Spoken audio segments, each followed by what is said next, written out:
Whoopi, I think all of us here at the table know you really well, and yet reading this book, there was so much new stuff, but also understanding that I didn't relate. And one of the things that really landed with me after this book was a lot of the pain you carry around that I was unaware of to the level that it's sitting with you still. So I want to talk to you a little bit. You open up about your childhood with your amazing mom, Emma, and your brother, Clyde. Now, you tell us about what it was like before they passed away. Why was this the right time to write this book? I'm not sure.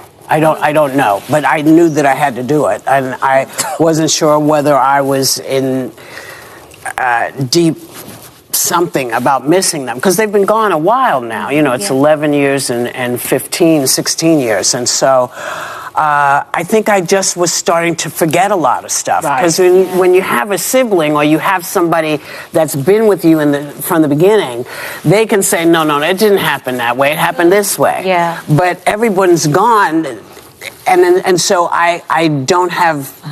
I have memories of things that happened, but I don't have specific dates or times. And so in the book, I said, I probably should have started the book by saying, this may or may not have happened exactly the way I said it.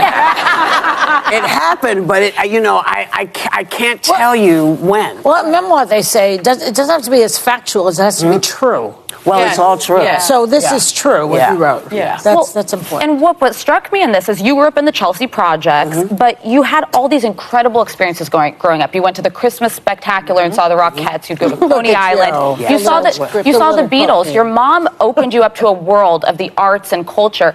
And you say you don't know how she did it because she was living paycheck to paycheck, barely making ends meet. Do you know, and how was she able to do all this? I still don't know. I mean, I talk about the fact that every Christmas she had, each night for about 11 nights, you'd wake up the next morning and there's something painted on the window. And then the next day you'd wake up and there was a tree in the house. And I didn't know how she got the tree in the house because she wasn't a big woman, and by the time was done, it was all decorated. And she had made this wonderful thing. And the thing that she did always say to us is that she wanted us to be children as long as we could be. She wanted us to always be filled with wonder and magic and believe in things that everybody was going to tell me as an adult to stop believing and grow up. But she said, never lose it. Yeah, because I believe that magic happens all the time. All the time. And because we are so married to our phones and married to our stuff, we don't always catch it. But looking at the main reviews, looking at Whoopi came out with a memoir. A memoir is actually your true life story, like something that happened to you. She talks about her memoir, and even her co-hosts that have been with her for a while. They said that there were a lot of things that they didn't know about her. And by reading Peace and Peace,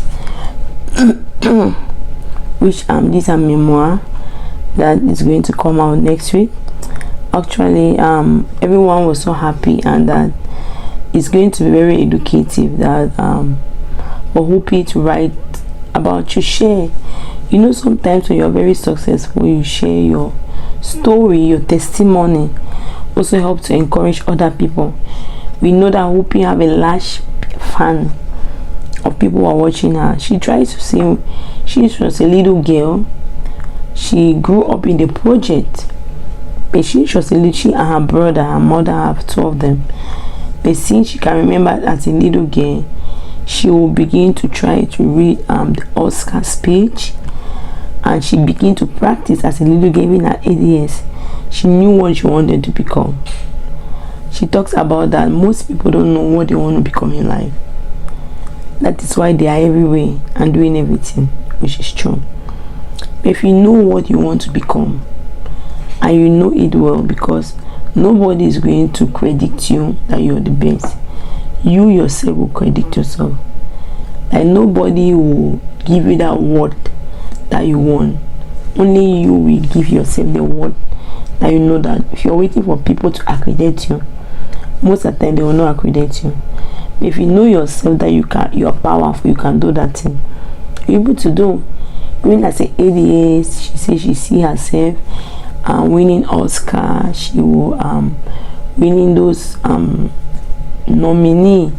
She will practice the speech. She has a brother, and she talks about her grief. The brother died. She got the mother and the brother, and they were the very close people. She talks about at that time, black people did not speak. People were not speaking. Her mother disappeared. Her mother has nervous breakdown, and this year her mother was given the electric shock treatment, which when she came back she could not remember even her and the brother. They have to do that therapy for her before she could remember. So her mother had that nervous breakdown, and her mother was taken to the hospital, but she was never told anything. But she and her brother lived with the auntie, and the father came and took care of them. But that's all she could remember. She remembered that there was this her brother would make those toy cars, and all over they would be playing with it. She also talks about her brother was in music, and her brother, women love the brother. But basically, looking at what Whoopi is saying, Whoopi is trying to pass that message that even from the project you can become something. And she sees that what happened to her mother happened to her also, because when she had her daughter, they were very close, but her career later came and carried her everywhere, and she kept the daughter behind, and the daughter was very mad to her. She had to apologize that she basically did what the mother did, although the mother never had no choice because she was sick, but she had a choice. She could take the daughter along with her. So basically it was just a little piece of Whoopi's life, from a project to a very successful person. So anyone can become what they want to become from the project, from the up there. So basically, thank you for watching. Let me see your own opinion. What do you think about this Whoopi memoir that is coming? I also put it on your calendar, and you can support Whoopi by buying it also. Bit and Pieces will be coming out next week. Thank you very much for watching. If you have not subscribed, please help and subscribe and help share the video. Mother Day is coming, and my online shopping store, the link will be underneath this video, so help support and buy for your mother, your wife, your daughter, anyone that you're close, your friends. You can also buy and even share your neighborhood, those mothers that they don't have no one to appreciate them. You can decide to be a blessing to somebody's life by buying. Thank you very much. God bless you.